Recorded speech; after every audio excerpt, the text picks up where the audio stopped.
Hi and welcome to Celest TV. Today we are speaking with Phil DeBella, who's the king of coffee. How you going, Phil? Good, mate. How are you? Good. Phil, tell us a little bit about DeBella Coffee. Where does it fit within the target, within the market? Well, DeBella Coffee started in 2002.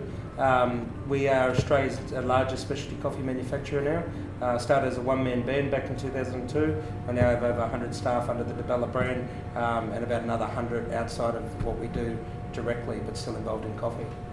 So within the coffee industry, where does it fit within the marketplace? Is it at the high end or low end? Yeah, we're at the specialty end. Specialty coffee's at the top end, and that is specialised cafes, restaurants.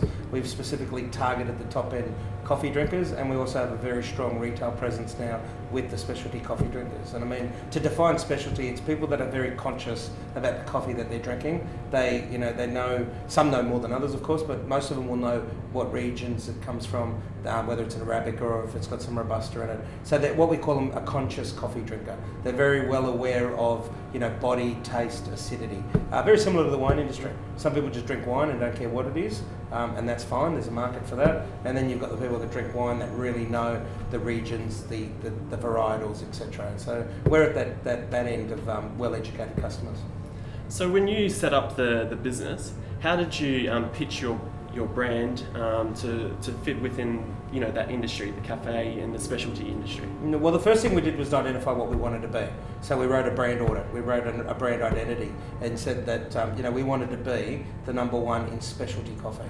That we wanted to do only top-end cafes, restaurants, and espresso bars. Now, it didn't matter about the volume, and it didn't matter about how much the shop fit cost, but the parameter was that the people behind it needed to care about coffee. So, step one was to write a brand identity. Step two was to understand exactly the difference between marketing and advertising. Marketing is the art of selling, the art of telling a story so compelling that people want to purchase from you, whatever your good or service is. Advertising is telling the consumer what they're going to get for a price. So that was phase two, to really make sure that all our strategy was revolved around marketing and not advertising. So you'll never see us put anything into the marketplace that says you will buy our coffee for this price, because that's advertising. We're strictly marketers of what we do. And marketing for us means educating. Educate the consumer about where we buy our coffee from around the world, why we source it from there, how we manufacture it, what differences it'll make to their business, and then more importantly what it'll do to the consumer that drinks the coffee. So that was step two. Step three was the channels, and there's three channels. You either own the voice, you buy it, or you earn it. Everyone wants to buy the voice.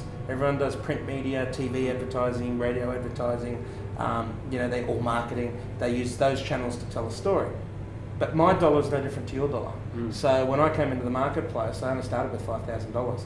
I didn't want to throw the house that I'd worked hard to pay off. I didn't want to sell that and put it into my company. So I only started with $5,000. If it was about money, the multinationals would have gobbled me up very quickly. So I made it about earning the voice. So I went straight to earn the voice.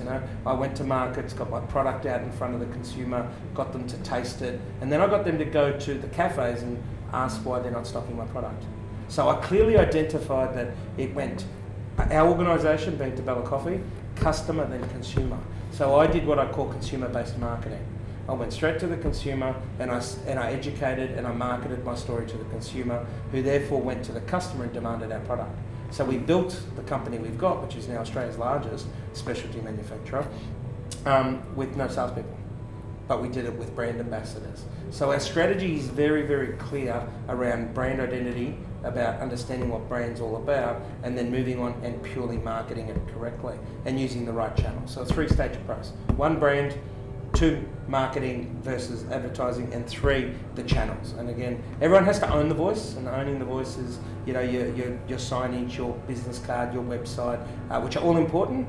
So we probably spend about 20% of our resources on owning the voice. We spend only about 10% on buying the voice, and when we're buying it, we're very, very clever and clear in what we're doing. But we spend 70% of our resources on earning the voice, earning that brand ambassador to go out and talk about it.